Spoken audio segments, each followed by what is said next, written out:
तर विधानसभेचंही कामकाज आज सुरू होणार आहे आणि नागपूर घटनेचे विधिमंडळात देखील पडसाद उमटणार आहेत। विरोधक सभागृहात प्रश्न उपस्थित करणार आहेत। हे आलेले आहेत। आज जर टोटल महाराष्ट्राचा तुम्ही हिसाब केला तर आम्ही जवळजवळ 36,000 घरांना मान्यता दिलेली आहे। त्यापैकी पहिला हप्ता जवळजवळ 32,000 घरकुलांना आम्ही दिलेला आहे। म्हणजे दुसरा हप्ता जवळजवळ 17,263 घरांना दिलेला आहे। त्याच पद्धतीने तिसराही हप्ता आम्ही जवळजवळ 13,000 घरांना दिला आणि अंतिम हप्ता हा जवळ 7,954 घरांना।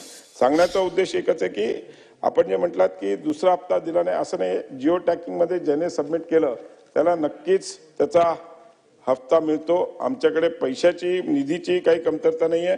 ऑलरेडी आज आमच्याकडे जर बघायला गेलं तर म्हणजे प्रश्नामध्ये थोडासा असं की निधी उपलब्ध भरपूर आहे। जवळजवळ यशवंतराव चव्हाण घरकुल योजनेमध्ये आमच्याकडे 130 कोटी रुपये आहेत। त्याच पद्धतीने पुण्यश्लोक अहिल्यादेवी होळकर यांच्या याच्यामध्ये 41 कोटी रुपये। म्हणजे सांगण्याचा उद्देश असा आहे की निधीमुळे कुठलेही काम थांबलेलं नाहीये। थोडा प्रश्नाचा रोख असा होता की पैसे येत नाही, पण तसं नाहीये। ज्यांनी आणि काय होते की अनेक वेळेस ज्यावेळेस ड्यू डिलिजन्स करतात त्यावेळेस बँकेचं खातं, नाव, पेपर्स, आता नमुना नंबर 8चा आपण उल्लेख केला, पण मी आपल्याला सांगतो हा विषय ज्यावेळेस अप्लाय करतात त्याच वेळेस त्यांनी ते कन्फर्म करून अप्लाय करायला पाहिजे। नंतर काय होतं की दुसरा हप्ता मिळताना या सगळ्या गोष्टी चेक केल्या जातात आणि त्या नसल्या तर मग तो दुसरा हप्ता दिला जात नाही। त्यामध्ये कुठल्याही प्रकारचा गैरसमज नाही किंवा कोणाचा हप्ता थांबवण्याचा उद्देश नाहीये। त्याने डॉक्युमेंटेशन कंप्लीट केल्याशिवाय तो दुसरा हप्ता दिला जात नाही।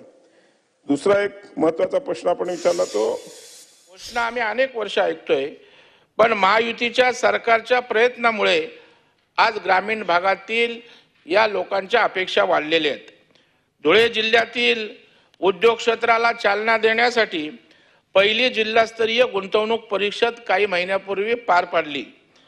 74 गुंतवणूकदारांनी 1,762 कोटीची गुंतवणूक करण्याची तयारी दर्शवली आहे। नवे उद्योग विभागाशी तशा अर्थाचे करारी सभापती महोदय झालेले आहेत। यामुळे धुळे जिल्ह्यात किमान 4,291 रोजगाराची संधी मिळणार आहे आणि एक चांगला उपक्रम सरकार राबवते।